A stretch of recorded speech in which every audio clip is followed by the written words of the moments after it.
Olá! O InovoTalks é um podcast de hoteleiros para os apaixonados pelo setor do turismo em Portugal, onde falamos com quem vive o dia-a-dia da hotelaria e nos seus bastidores faz acontecer. Aqui, partilhamos na primeira pessoa as suas histórias, experiências e estratégias para continuarmos juntos a fazer crescer este que é um dos principais setores económicos do nosso país. Hoje chegamos ao final desta nossa terceira temporada de InovoTalks. Para este último episódio, guardámos um tema que acreditamos ser necessário entender tanto pela sociedade em geral, como por cada setor em particular, e a hotelaria não é exceção. Falamos de cibersegurança, um assunto muito badalado nas últimas semanas, face ao crescente número de ciberataques que vamos acompanhando, seja a sistemas bancários, de saúde, telecomunicações. Mas o que se passa realmente? Qual o porquê desta onda crescente de ataques? Quais são os riscos que corremos e como podemos proteger-nos do lado negro da tecnologia? Para nos ajudar a perceber um pouco melhor toda esta envolvência, tenho hoje comigo Pedro Machado, DPO da AGAs Portugal e especialista nestes tópicos. Bem-vindo, Pedro, e muito obrigada por te juntares a nós neste projeto. Obrigado, é um enorme gosto de poder estar aqui. Pedro, tu tens um currículo um bocadinho extenso que não vale a pena entrarmos agora aqui a explicá-lo, mas estás muito envolvido em tudo o que são estas questões da cibersegurança, da proteção de dados. Vamos tentar hoje falar aqui um bocadinho disso, do qual tu tens tanto know-how, para tentarmos que quem nos ouve, os nossos hoteleiros, percebam um bocadinho o que é isto de transformação digital, porque temos que falar de transformação digital, não é? Faz parte enquadrarmos isso, porque fala-se da transformação digital, toda a gente já sabe um bocadinho o que é a transformação digital, mas isto tem riscos, tem desafios. Fala-nos um bocadinho sobre isto. Bom, enfim, eu se calhar gostaria de trazer aqui dois conceitos distintos e diferenciá-los, porque por vezes aquilo que eu sinto é que o mercado confunde o que é digitalização com transformação digital. Eu posso, vamos supor, no contexto hoteleiro, receber um formulário com dados de cliente, enfim, uma informação qualquer ela que seja, em formato físico, e vou digitalizar o documento, e isso vai ajudar-me, porque eu vou, ao passar do formato físico para o digital, vai-me permitir reduzir custo, poupar espaço, vou ser amigo do ambiente, por exemplo. Não vais preencher os dados numa folhinha de papel, não é? Tal e qual, exatamente, e portanto consigo transformar aquele elemento que era físico outrora e agora é digital. E aqui, de uma forma muito simples para percebermos, aqui estamos a falar no domínio da digitalização. A transformação digital é um processo muito mais evoluído, é uma dimensão muito mais complexa e evoluída, que passará, por exemplo, por eu criar um processo que se calhar me permitirá ter, quem sabe, uma página web, e eu carrego num botão, submeto esse mesmo documento que foi digitalizado em PDF, quem sabe até ele vai fazer o reconhecimento de caracteres, vai-me permitir procurar determinadas expressões, vai-me permitir, por exemplo, criar workflows automáticos em que esse mesmo documento vai ser enviado para pessoas que eu pretendo enviar, e isto tudo de uma forma efetivamente muito mais ágil, muito menos dispendiosa, muito mais segura, até porque eu consigo rastrear todos estes processos. E portanto aqui estou claramente no domínio da transformação digital. Mas estás-me a dizer que o meu cartão de cidadão, que eu utilizo para me identificar junto à unidade hoteleira, de repente passa a estar online, num espaço. Exatamente. Então, mas é esse o ponto. Isso é importante, é um ponto muito importante que percebamos desde já. Portanto, não confundindo, como eu disse, a digitalização com a transformação digital, que é algo muito mais complexo, está muito mais ligado aos processos, digamos assim, a verdade é que este benefício que eu falei, da redução do custo, da agilidade, enfim, de permitir, numa lógica muito mais de customer-centric, o cliente tem a possibilidade, se calhar, até de ter, de uma forma muito mais prática e ágil, acesso aos seus dados, atualizar os seus dados, falar comigo. A verdade é que isto tem riscos. Como tudo na vida. Fala-se muito em gestão de risco, mas pouca gente sabe o que é que estamos a falar, não é? A maior parte da doutrina internacional de gestão de risco define o risco como um evento ou o conjunto de eventos que, se ocorrer, tem impacto nos nossos objetivos.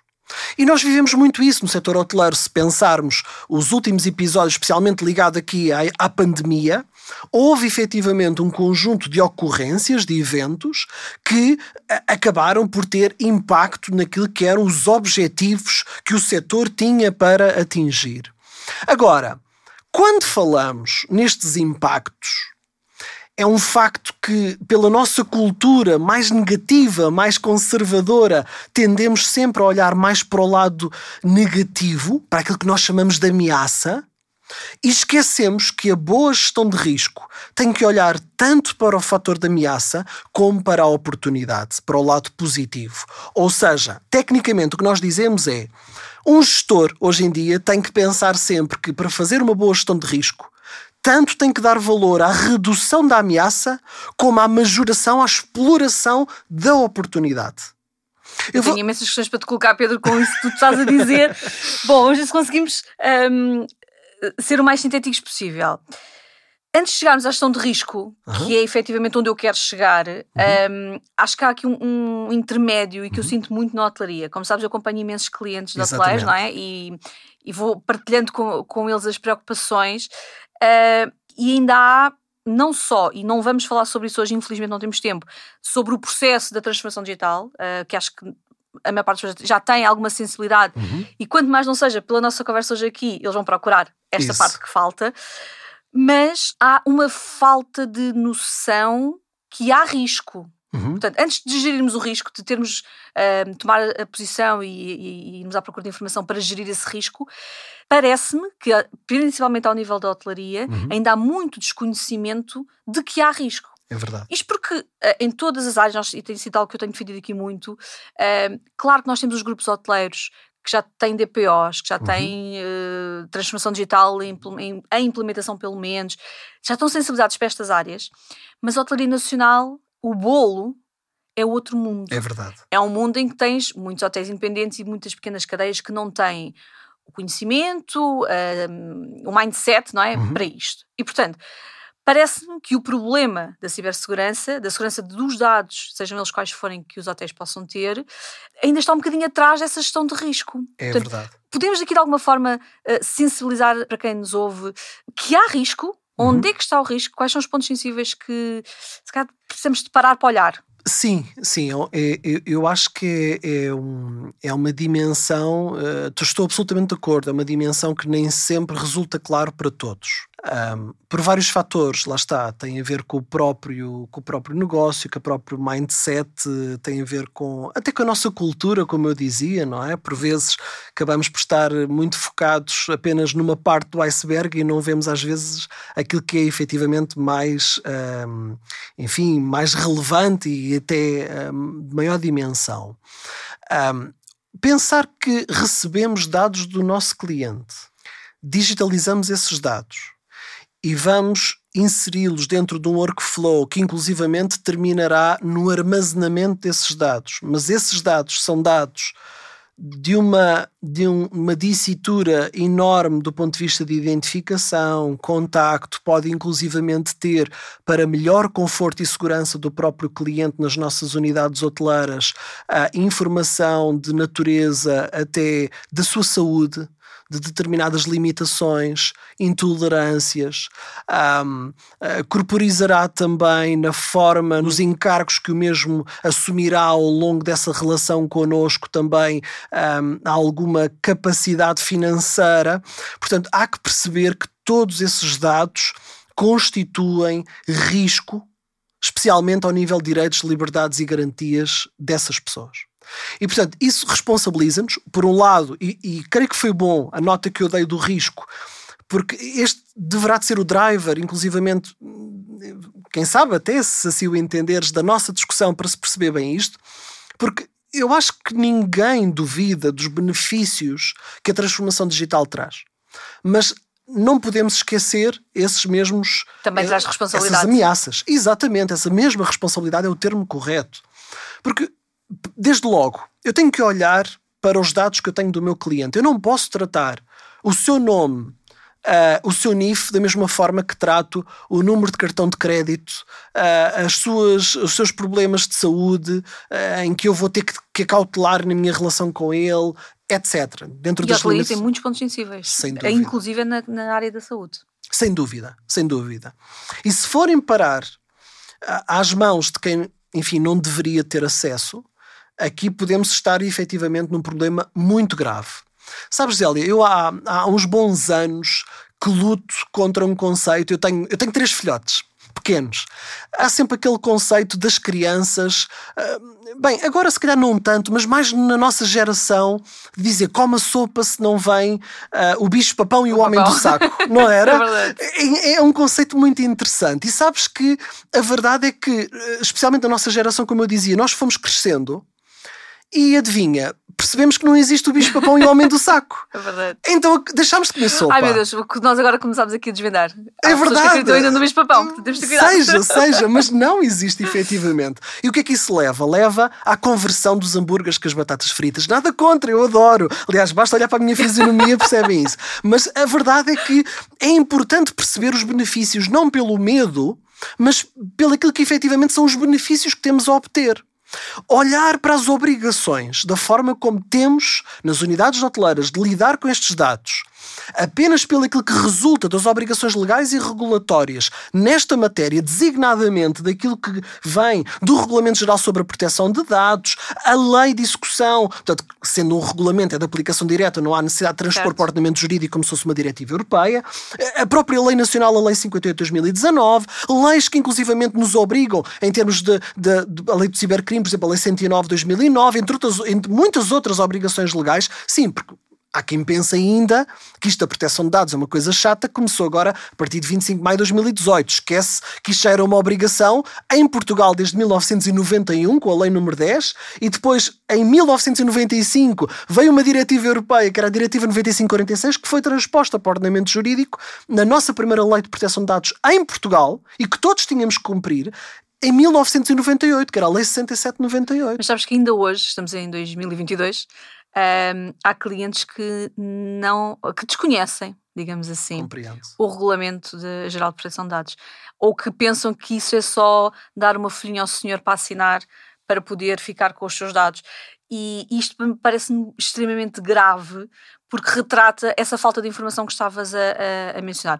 Claro que não temos que saber os números dessas leis que tu sabes, claro. Para isso existem profissionais como tu, mas não podemos alegar o desconhecimento, também está previsto na lei, não é? É verdade. E, portanto, há efetivamente alguma informação que é preciso irmos à procura. Não só aquilo que são, falando de uma forma um bocadinho mais operacional, obrigações de CEF, de registro de hóspedes, mas todo esse enquadramento no resto da legislação. E essa parte que me preocupa imenso quando falo com hoteleiros e percebo que não só eles desconhecem, como também não existe uma cultura de informação à parte operacional, às equipas. As pessoas recolhem aqueles dados porque alguém lhes disse que é preciso recolher, não é? Mas as pessoas não percebem como é que o devem fazer, porque é que o devem fazer e como é que depois devem gerir toda essa informação. E muitos deles acham que basta ir ao PMS...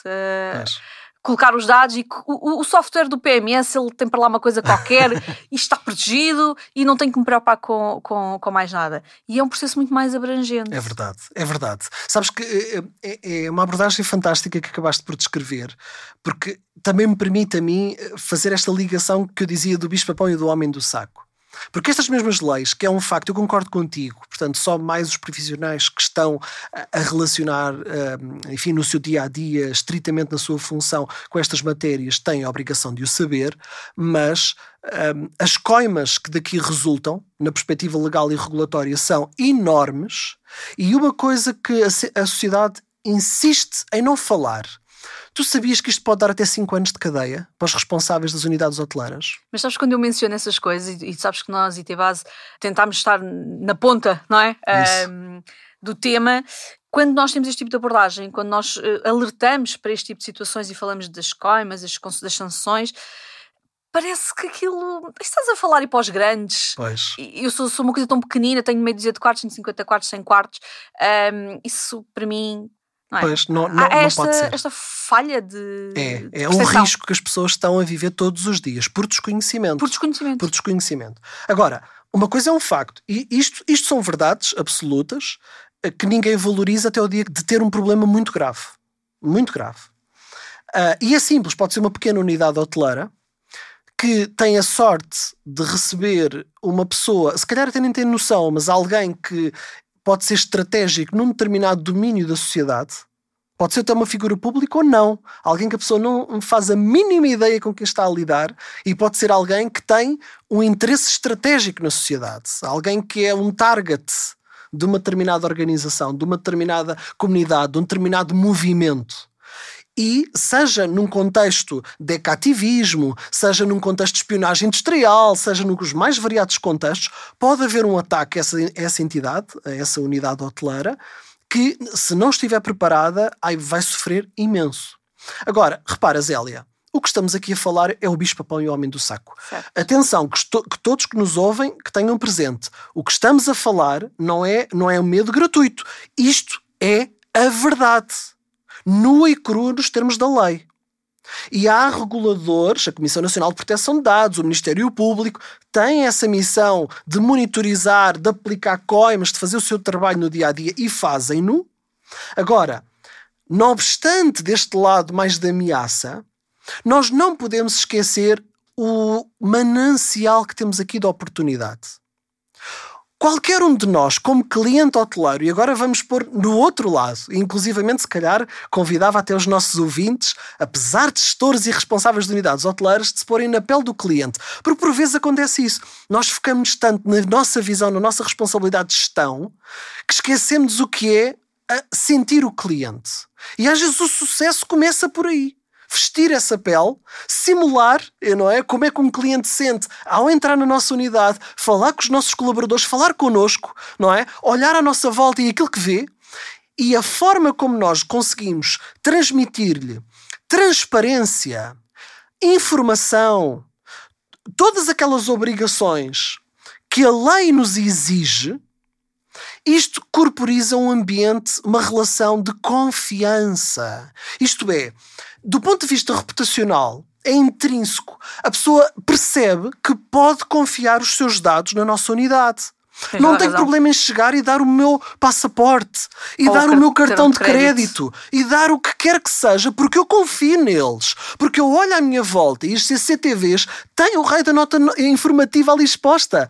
A forma como é corporizada toda a comunicação comigo, há o cuidado de cumprir a lei. E isso tem um benefício brutal.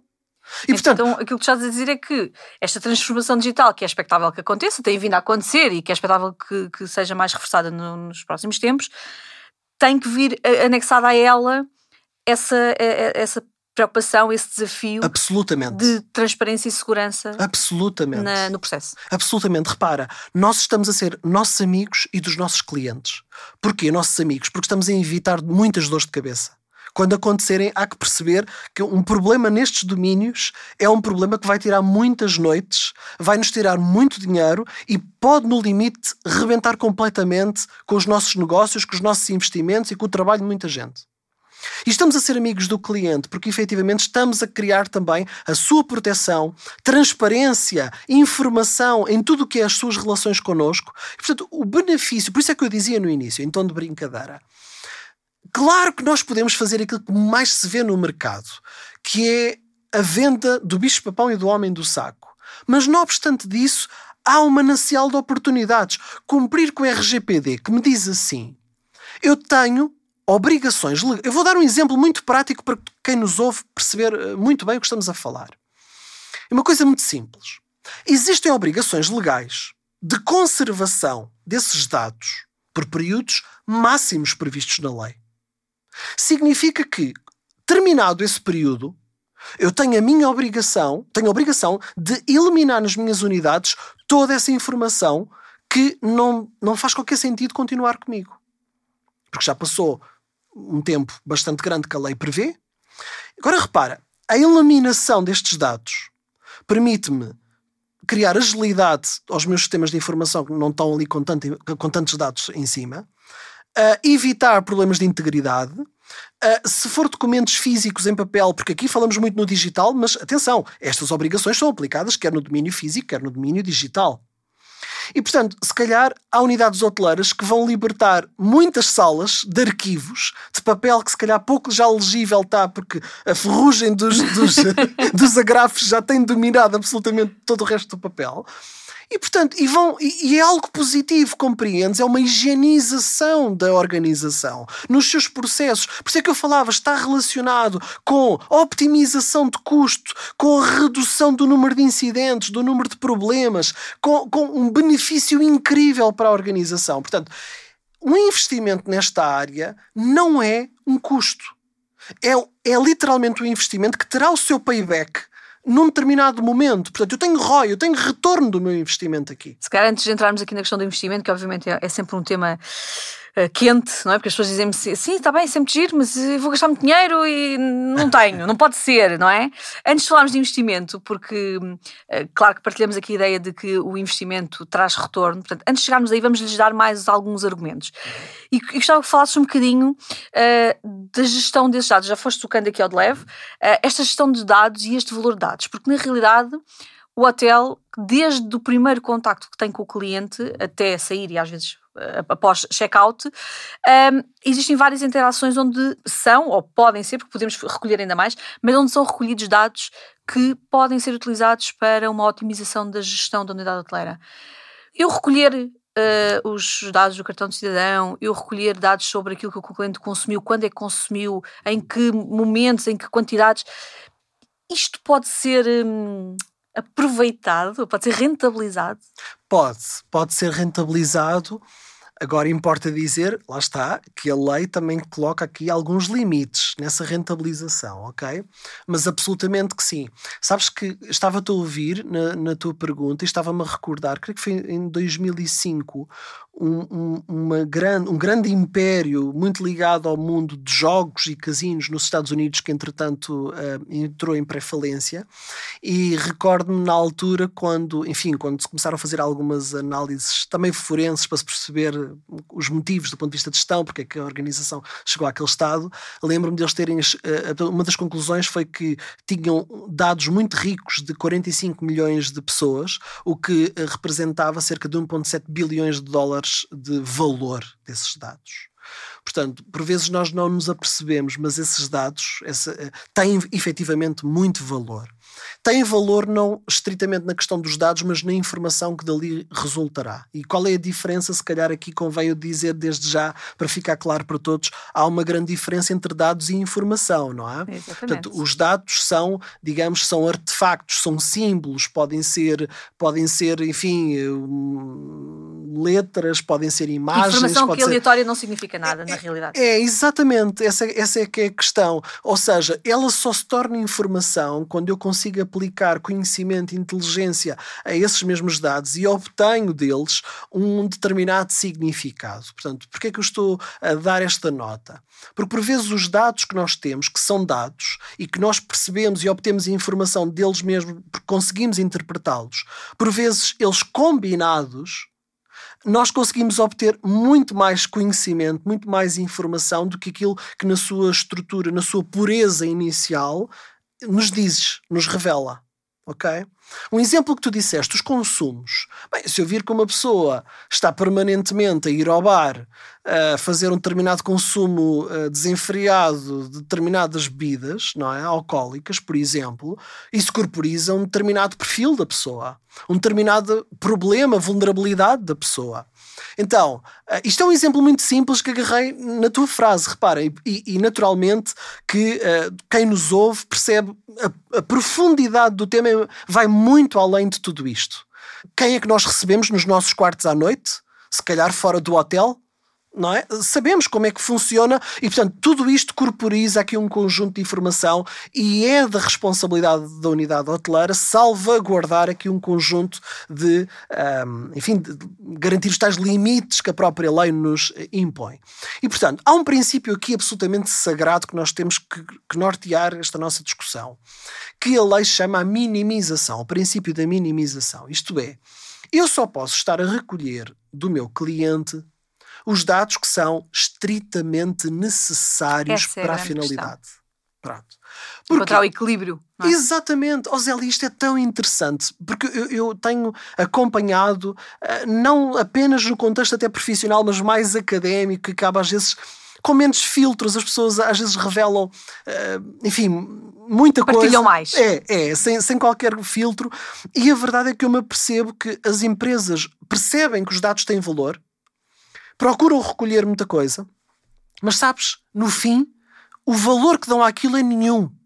E não se apercebem que o não explorar valor daquilo, mas ter aquilo, é um risco enorme, na perspectiva mais até da ameaça. Percebes? Estás a chegar à balança que eu queria chegar, que é, obviamente, o tema de dados e gestão de dados também daria aqui para mais umas quantas conversas, portanto, mas na questão da cibersegurança, da resiliência que temos falado na hotelaria, é importante falar do investimento, e onde eu queria chegar, aqui um bocadinho pescadinha de rabo na boca, é se temos que fazer um investimento porque existe uma ameaça que é real, apesar de não ser o bicho-papão, como dizias, se calhar nós precisamos mesmo da tal informação que falávamos para olhar para isto de uma forma um bocadinho mais global e perceber que, ok, então como é que eu faço isto?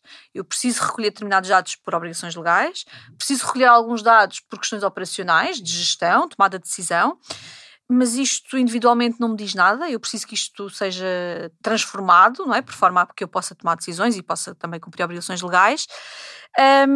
Então, e se eu fizer alguma coisa com isto, se calhar o investimento que eu tenho que fazer para que tudo isto seja feito da forma mais rápida e tocando obviamente na transformação digital mais rápida, mais eficiente, mais eficaz, mas que eu consiga que isto não seja um custo e seja um investimento e portanto isto é aqui um bocadinho um bolo, não é? Que temos que juntar ingredientes para que consigamos ter um resultado final, não é? É verdade. E eu até diria que isso leva-nos a dois caminhos importantes de comentar. Um é o que é que nós podemos fazer, que é isso que na prática estás aqui a convidar-me a poder refletir um pouco sobre isso, mas não obstante do que é que nós podemos fazer, e porque mencionaste a questão da cibersegurança, e também aqui começando a desmistificar alguns dogmas que às vezes o mercado gera. A cibersegurança é a segurança no ciberespaço. É muito mais profícuo pensarmos numa vertente não apenas só no ciberespaço, mas ter isso presente, quão importante é. Não é preciso observarmos um caso como temos observado recentemente com a maior empresa de telecomunicações do mundo, com hospitais que os últimos 3, 4 anos receberam gravíssimos ataques de ransomware e tiveram problemas muito, muito aborrecidos mesmo para resolver. Mas pensar que, para além daquilo que é a nossa presença no ciberespaço, a informação ela está em todo o sítio, também físico. Okay? Se tenho um balcão, uma recepção de pessoas a atender clientes, eu tenho lá dados de cliente, eu tenho digitalização. Eu não posso estar a tirar fotocópia do cartão do cidadão. Que é completamente proibido. Exato.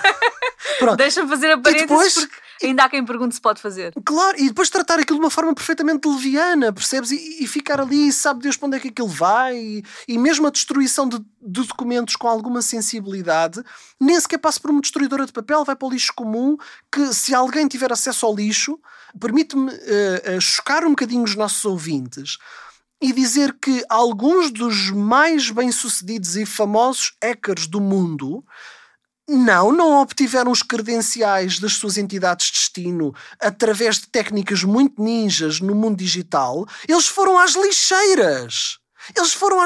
Obter credenciais, user, password, IPs de acesso, VPNs.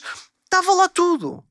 Portanto, estás a dizer que, apesar de, para nós comuns mortais que pouco percebemos disto, que achamos que é só porque está ligado à internet é um alvo, e é, claro que sim, e obviamente que este é um tema central porque, na verdade, hoje em dia quase tudo está online. Verdade. Os softwares, toda a nossa vida está online. Verdade. Mas o que tu estás a dizer é que a própria negligência, chamemos-lhe assim, no dia-a-dia, na operação, na folhinha que é deixada em cima do balcão ou que vai para o lixo, tem sido um dos focos. Absolutamente. Eu já tinha o hábito de partilhar esse tipo de coisas quando às vezes tenho conversas com os clientes dos tais papéis que ficam na recepção. Isso. Mas na realidade nunca eu falo nisso, mas ao mesmo tempo penso, não é aí que está está, sim, mas não é aí. É um vetor de ataque. Eu conheço muito bem o balcão da recepção, porque eu já estive do lado de lá, e portanto, sim, há algum desleixo, mas do meu ponto de vista preocupava-me efetivamente muito mais o que está no computador, no e-mail, os ficheiros de Excel que nós todos fazemos. Claro. E isso geralmente tem sido o meu foco. Não tinha de todo noção que não, é que 360 afinal, graus. É 360 graus. Por isso é que eu digo que nós temos que olhar para estes domínios de uma forma 360 graus. Olhar para a nossa presença no ciberespaço, todos os riscos que dali decorrem, olhar para os processos diários, a nossa forma de ligar, de falar com o cliente. Por isso é que a lei nos obriga, por exemplo, a determinadas obrigações de nota informativa, chamada nota informativa, que é dizer quem é que vai tratar os dados, que dados vão ser tratados, qual é a razão de estarmos a tratar os dados, as finalidades, qual é o fundamento de licitude, pronto, pode ser a relação contratual com o cliente, claro, que dizias atrás, um cumprimento de uma obrigação legal, pode ser o interesse vital da pessoa, pode ser por via do consentimento, por exemplo. Pronto, eu não vou aqui, enfim, descrever, eu tinha muito para dizer, mas, enfim, mas não obstante tudo isso, repara, na relação no dia-a-dia, repara, faz sentido que eu não pense que quando alguém está, por exemplo, um back-office, o layout, por exemplo, da unidade hoteleira, que tenha de algum modo colaboradores que estão a trabalhar com dados do cliente ou dados sensíveis do hotel, ok? Que não, pode não ser só dados de clientes. Claro. Faz sentido que não se pense nas costas para trás quem é que pode ver. Pode haver um corredor, se calhar, em vidro, que uma pessoa que é completamente alheia ao funcionamento do hotel, seja cliente ou não, visitante normal que pode ir ao restaurante, pode ir ao bar, beber um copo, e consegue ter acesso privilegiado à informação. E através daí é um ponto de ataque. Por isso é que eu digo, estes domínios têm que ser sempre olhados de uma perspectiva 360 graus, em diferentes níveis de propriedades. Ou seja, assegurar a confidencialidade da informação, isto é, que não vai ter acesso à informação pessoas, entidades ou processos que não estão devidamente autorizados. A integridade da informação tem que ser acautelada. A integridade está relacionada com a sua precisão e com a sua completude. Tu imagina, eu faço um pedido, uma reserva ou uma encomenda de um prato com um copo de bebida e não vem 2 ou 3. Eu, se faço um pagamento de 100 euros, não é 1000 euros nem 10 mil euros. E, portanto, esta precisão e completude isto é um domínio da segurança e tem que ser acautelado. A disponibilidade dos dados, por exemplo, eu não posso pensar, porque é maravilhoso eu usar determinados sistemas em cloud, porque se eu tiver um problema grave localmente, eu posso perder o acesso aos meus dados e não tenho forma de conseguir recuperar a informação. Eu posso ter um problema, uma catástrofe natural, um incêndio, uma inundação, pode haver um pico de energia que me derrete completamente os meus devices. É noutras situações e, portanto, a cloud é uma maravilha. Agora, a cloud também tem que ser analisada naturalmente e os riscos de disponibilidade, a cloud pode ser uma solução, mas, como eu digo, também depois tem que ser garantida. Na realidade, qualquer solução tem vantagens e desvantagens e riscos que são associados. É preciso colocar na balança, não é? Sem dúvida alguma. Mas a cloud pode ser aqui claramente um grande benefício para nós, para garantir que os dados estarão sempre disponíveis quando são necessários. Portanto, não descurando a responsabilidade do utilizador final, não é? Do hotel, na utilização responsável dessas mesmas tecnologias. Verdade. Eu ainda apanho clientes que todos os recepcionistas utilizam a mesma password para aceder a um software em cloud. Pois, isso não pode já não deve acontecer no local, não é? Mas sabes, na cloud, então... Se me permites, por isso é que na segurança de informação, para além da confidencialidade, integridade e disponibilidade que eu falava, há outros princípios, e creio que não vale a pena aprofundarmos, talvez depois seja um bocadinho mais pesado em termos de discurso, mas não deixa de ser de relevante só dar esta nota, que é a autenticidade, a resiliência e o não repúdio. O não repúdio, repara, se eu tenho 2 colaboradores e um está a aproveitar ter acesso aos cartões de crédito dos clientes para estar aí numa trafolhice qualquer, porque isso pode acontecer. Não vale a pena pensarmos que o mundo é todo perfeito. E repara, como é que eu consigo ter um processo de rastreabilidade para libertar responsabilidades do hotel e dos demais colegas quando eles partilham os passwords e o próprio procedimento do hotel não é claro quanto aos seus normativos internos para segregar os acessos, por exemplo, aos Sim, sistemas? Nós lidamos com isso todos os dias. E mesmo dando, no fundo, partilhando experiências próprias que temos e de clientes que acompanhamos, mesmo assim nós muitas vezes não conseguimos que a unidade hoteleira fique com essa sensibilidade. Compreendo. E que perceba a responsabilidade que é. Porque o funcionário foi-se embora e ninguém lhe bloqueou o acesso, porque de repente tem um estagiário ou um funcionário novo e que está a usar a password de alguém. E essa gestão a mim choca-me. Claro que sim. Zélia, este nosso discurso, repara, não é um apontar de dedo, é uma preocupação que temos com o setor. Porque se há de facto quem prevarica, não tem que pôr em causa, enfim, e envolver até a reputação da própria unidade hoteleira, dos seus responsáveis, dos seus dirigentes, dos demais colegas, precisamente uma coisa que é básica, como tu dizias, é só criar contas específicas, uninominais para cada pessoa, e no dia em que alguém comete um ato destes, seja uma instrução interna da própria unidade hoteleira, seja a própria polícia judiciária no terreno, consegue rastrear quem efetivamente é que é o prevaricador. E, portanto, isto é um exemplo, uma vez mais, porque esta nossa conversa está a assentar muito em coisas práticas, do dia a dia, mas efetivamente são casos de muita importância e que devem de ser pensadas, lá está, como eu dizia, numa lógica 360 graus.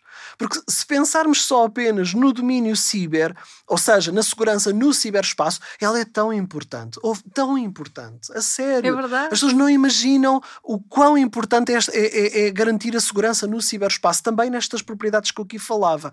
Mas eu não estou com isto a dizer que nós vamos fechar os olhos aos back-offices desta vida, àquilo que é a realidade, o pulsar diário da unidade hoteleira naquilo que é o mundo físico, tangível, não é no business as usual. Não, tem que ser visto, como eu dizia, em 360 graus, em todos os vetores diferentes. Eu acho que passa muito pela que já falámos há pouco, da falta de informação, porque antes da pandemia, em que ainda tínhamos eventos, não é, e que juntávamos clientes e parceiros, nós chegávamos a fazer algumas sessões onde falávamos um bocadinho desta segurança ou insegurança e era engraçado ver o pânico das pessoas quando se falava que, olha, mas o telemóvel isto, o carro aquilo, as bandas, não é, que fazem monitorização, portanto, o pânico das pessoas a perceber que tinham quase que armas, não é, nas suas mãos. E, portanto,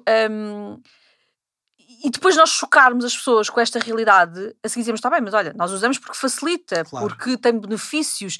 E eu acho que é aqui que está a falhar um bocadinho e que nos coloca em risco, porque efetivamente, enfim, o tema hoje é efetivamente a parte mais do ciberespaço, porque é na realidade onde nós estamos mais voláteis. Nós temos tudo no nosso telemóvel, nos nossos computadores e não temos a noção do risco em que nos colocamos diariamente.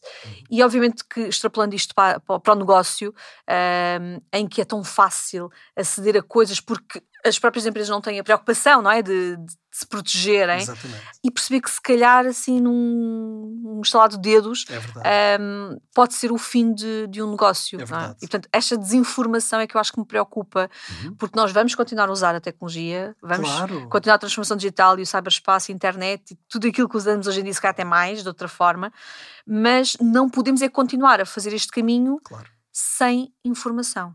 A todos os níveis, não é? Que temos falado aqui. Tu inicialmente dizias, Pedro, estás a começar já com uma abordagem de gestão de risco. Eu quero lá chegar, mas antes vamos falar. Mas sabes, talvez agora, se concordares, faz sentido levantar esse tema. Porque, como nós dizíamos, portanto, na perspectiva de gestão de risco, nós temos sempre que diferenciar entre a oportunidade e a ameaça. E a verdade é que sem benefício, quer dizer, não há ameaça sem benefício, é intrínseco, é equilibrado. Aliás, nós temos o risco de morrer porque estamos vivos, não é? E tudo na vida é assim, não é? Agora, o que nos torna efetivamente seres mais inteligentes e evoluídos, mais resilientes, é a nossa capacidade de identificar as ameaças, poder mitigá-las, não é? E, ao mesmo tempo, acelerar ainda mais as oportunidades que podemos ter.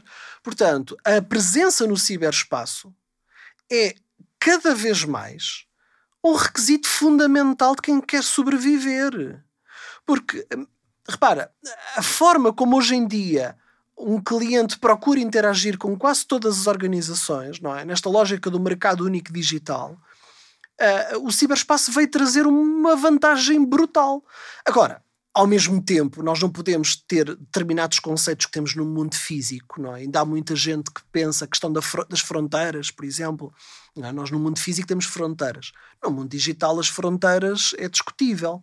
Porque eu posso ter, vamos supor, aquilo é visto aos endereços de rede, aos endereços IPs, mas há uma certa promiscuidade, portanto é muito difícil eu fazer determinadas segregações. Portanto, eu tenho que garantir que a minha organização não tem determinadas vulnerabilidades e passa muitas das vezes, sabes aquilo que eu tenho visto ao longo das últimas décadas, vou dizer assim, é mesmo ativos que as empresas não têm consciência, que estão ligados diretamente à internet. Por vezes as empresas, e aqui vou-te dizer, são vários os setores que sofrem deste mal, que nem se apercebem dos ativos que têm, como é que têm ativos que não estão atualizados, que estão mal configurados, portanto, até podem estar atualizados, mas estão mal configurados em termos de serviço e permite que um atacante explore e consiga ter controle de um determinado serviço. E o que temos ali não é nada mais, nada menos do que uma porta para que quem nos quer atacar o faça. E às vezes várias portas. Sem dúvida alguma, repara, e isto é assustador. Nós quando começamos a ver, por exemplo, eu falei agora dos ataques de ransomware. Os ataques de ransomware, enfim, não me canso de trazer este tema porque, enfim, não quero que as pessoas pensem que isto é uma coisa rara, que só acontece aos outros. Só acontece aos outros. Por exemplo, os ataques de ransomware, que muitas das vezes começam com ataques de phishing e de e-mails e de spams e pronto, depois nos ataques de phishing há 3 variações diferentes. Há o phishing clássico em que nos enviam um e-mail e depois aqui há depois 3 subvariantes, que há o e-mail que certamente tu, eu e quem nos ouve de certeza que já recebeu, a dizer que o príncipe da Nigéria está a morrer de cancro e quer doar não sei quantos milhões de dólares e portanto mande-me lá os seus dados pessoais para eu depois então poder proceder a esta transferência, este donativo.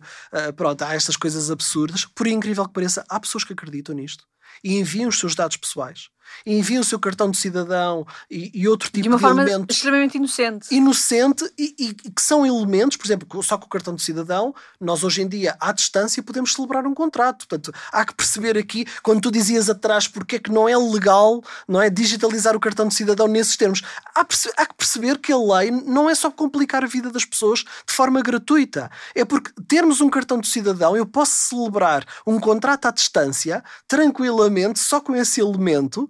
Não é? Portanto, há riscos efetivamente que temos que ter em conta.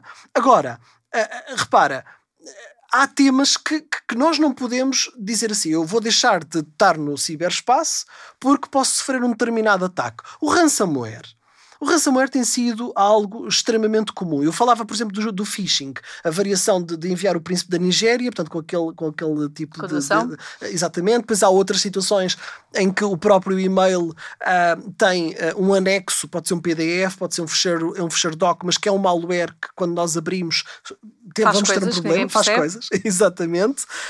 E depois temos outros que o próprio e-mail não tem anexos, mas tem links que nos levam, que no fundo o efeito é o mesmo. Certo. Depois, dentro do phishing, também existe o smishing. O smishing é aquele phishing que não vem por e-mail, mas vem por SMS. Okay? Isto tem acontecido muito com bancos, com pseudo-entregas, encomendas dos CTTs desta vida e transportadores que nos convidam a nós clicar. Parecem bastante reais. Tal e qual. E nós clicamos, a partir do momento em que clicamos, já fomos, ok? Isso é o smishing. E depois tens o vishing, que não é nada mais nada menos do que um phishing, mas por voz, em que eu ligo para ti, eu ligo para os nossos queridos ouvintes deste spot e que vou criar um ambiente. Por exemplo, há uns POCs, umas provas de conceito muito interessantes sobre esta matéria, em que eu assisti, inclusivamente, de uma voz dócil de uma rapariga, uma voz muito jovem, que meteu um vídeo de YouTube com um bebê a chorar. E ela liga para um contact center de um operador de telecomunicações, e ela estava com um jornalista à frente e ela disse, olha, eu vou conseguir aceder às suas credenciais, vou ter acesso a todo o seu contacto de comunicações, a tudo. E portanto ela criou o ambiente como se o bebê estivesse permanentemente a chorar. Ela simulou que era a esposa dele, ok? Com um conjunto de elementos que retirou, complementares, que retirou de redes sociais, Facebooks desta vida, Instagrams, LinkedIns e afins, e conseguiu com aquilo, portanto, não estendendo aqui muito mais a conversa, mas para se perceber o racional, ela conseguiu precisamente comprometer as credenciais dessa pessoa. Portanto, o phishing também é uma realidade. Sabes que ultimamente tem havido muito na comunicação social, eu creio que já deves ter visto também, chamadas provenientes da Índia e de outros países a dizer que estão ligadas a Microsoft, a pedir às pessoas para ter acesso ao computador. Portanto, é isto que estamos a falar, é phishing. Pronto, que é uma outra forma. Depois existe especificamente, em termos de ransomware, que é o facto de eu correr um determinado ficheirinho que inocentemente procurei aceder e ele encripta-me todo o meu computador, nega-me o acesso aos meus dados, aos dados de negócio importantes. Imagina o que é tu teres que entregar as obrigações fiscais numa determinada altura e tens os teus dados sem nada. Infelizmente já acompanhámos alguns casos desses, Pedro. É desesperante isto. Pedro, isto deixa-nos aqui abertura para fazermos assim uma coisa se calhar gira, para assustarmos as pessoas num outro tipo de evento. Muito rapidamente, já percebemos ou tentámos dar uma noção de tudo isto, transformação digital, dados, riscos, utilidade dos dados, mas isto é caro. É preciso fazer investimento. Algum conselho, alguma dica que possas dar a quem nos ouve para tentar, de uma forma um bocadinho mais eficiente, mais eficaz, contornar pelo menos algumas situações? Ou seja, por onde é que eles devem começar? De uma forma muito sucinta, Pedro, por favor. Aqui um fluxo de por onde é que nós devemos começar, o que é efetivamente importante, por forma a gastar o mínimo possível, dentro daquilo que é a possibilidade depois de cada um, para tentarmos chegar a um nível aceitável. Bom, o racional é um bocadinho aquilo que nos leva a preocuparmos com a segurança física, a preocuparmos com extintores, a preocuparmos com tanta coisa de proteção de segurança física. O princípio é o mesmo. É o que é que nos leva a fazer estes investimentos. É precisamente se acontecer um evento, um problema, uma ameaça naqueles domínios, eu tenho forma de conseguir combater aquilo. E aqui é a mesma coisa. E se pensarmos desta forma mais simplista, vamos perceber que afinal não é assim tão caro. Afinal não é assim tão caro, porque entre o eu investir... Repara, o que estamos aqui a falar hoje, nesta conversa, assenta sobre melhorar o negócio, reduzir problemas, reduzir probabilidade de coimas, aumentar a eficiência, a agilidade. Portanto, eu pergunto, é caro? Claro, sim, se eu olhar friamente, de uma forma cega, só para os euros, só para o valor que me apresentam, sem perceber o que dali eu obtenho, aquilo que eu se calhar recomendaria é que se procure olhar para esse mesmo valor, mas para além dele, se preste atenção aos benefícios que esse investimento me vai trazer. Quanto é que ele me vai reduzir em desperdício? Eu diria até que algumas alterações em processos podem não significar necessariamente um investimento e podem já ir mitigando alguns pontos fracos. Verdade, é verdade, é verdade. Eu acho que há muita coisa, mais simples que se pode ir fazendo, não é? Ou seja, o que eu estou a querer dizer é nós não temos que investir de repente uma fortuna de dinheiro em tudo, não. Isto naturalmente deve ser feito, deve-se cortar o elefante às fatias e comer uma fatia de cada vez, não é? Pronto, não vamos conseguir comer o elefante todo. Como tudo na vida é preciso planeamento. Claro que sim, claro que sim. Agora, eu sinceramente não consigo dizer que isto é um investimento que tem, corporiza aqui algo que nos leva a ponderar se fazemos ou não fazemos, porque os benefícios que daqui obtêm são efetivamente fundamentais para a sobrevivência dos nossos negócios, das nossas organizações. E, portanto, não é um se, é como é que vamos fazer isto, portanto, e perceber, aquilo que eu vou estar a reduzir em termos de ameaças, aquilo que eu vou estar a cumprir em termos de matérias de obrigações legais e regulatórias, como eu disse também, aquilo que eu vou estar também a transmitir ao cliente de confiança, de reputação, em que o cliente vai sentir efetivamente bem em estar a falar comigo, em confiar os seus dados e vai voltar, pelo menos naquilo que é estritamente neste canal, nesta relação, ele vai voltar porque isto vai correr bem. Claro, pois existem outras questões da qualidade a outros domínios que aí não me cabe a mim comentar. Portanto, eu diria que é por aqui, é tentar não olhar apenas só para o número e perceber os benefícios que nós vamos obter, que naturalmente eu creio que numa lógica de investimento, agora, Zélia, sim, existe forma de justificar, não é? Nós devemos olhar para quanto é que a organização perde, porque há muitas organizações que nem sequer se preocupam em medir quanto é que têm de perdas, de prejuízos, de danos, não é? Quantos clientes, por exemplo, ao sentir que os seus dados pessoais são maltratados, não voltam lá. Isso por vezes nem sequer é medido nas unidades hoteleiras. Se eu tiver isso medido, começa por aí, se calhar, eu começar a prestar atenção a estas pequeninas raposinhas que dão cabo da vinha, e se eu começar a ter o valor do dano, eu posso fazer, considerar o valor, esse montante em euros, já que queremos falar em euros, vezes a percentagem de mitigação que este meu projeto, este meu investimento me vai fazer, menos o custo de investimento sobre o custo de investimento. E se for superior a 1, é cost effective. É o que eu posso dizer. Vamos então olhar para dentro, vamos analisar, vamos informar-nos e vamos fazer um planeamento para que consigamos aqui mitigar todas estas questões. Pedro, foi um prazer. Muito obrigada pela nossa conversa. Teremos certamente outras oportunidades. Obrigado. Portanto, hoje ficamos por aqui, na esperança de termos conseguido contribuir de forma positiva para despertar e sensibilizar os nossos ouvintes para esta questão, incentivando inclusivamente ações e medidas para a criação de sistemas mais seguros e resilientes para todos. Não temos receitas milagrosas, é certo, mas tentamos, em conjunto com os nossos convidados, dar o nosso contributo para uma melhor hotelaria. Foi e é este o propósito que nos tem movido ao longo deste projeto, criado e promovido pela IT Basware Guest. E queremos agradecer a todos os que nos têm acompanhado, tanto aqui à nossa mesa, partilhando generosamente o seu know-how, como desse lado, a ouvir-nos, a partilhar cada episódio, a dar-nos o feedback que nos ajuda a crescer e nos faz querer continuar. Tem sido um projeto desafiante, sem dúvida, mas também muito gratificante, e continuaremos confiantes no nosso compromisso de lhe trazer o nosso melhor, de hoteleiros para hoteleiros. Continua a partilhar connosco as suas opiniões e sugestões. A grande maioria dos nossos episódios tem temas intemporais, pelo que temos a certeza que vale sempre a pena revisitá-los. E partilhe-os também com os seus contactos, para continuarmos e expandirmos esta conversa. Do nosso lado, entregamos-nos agora à já habitual pausa na publicação de conteúdo, enquanto preparamos para si a próxima temporada. Obrigada por nos acompanhar e até breve.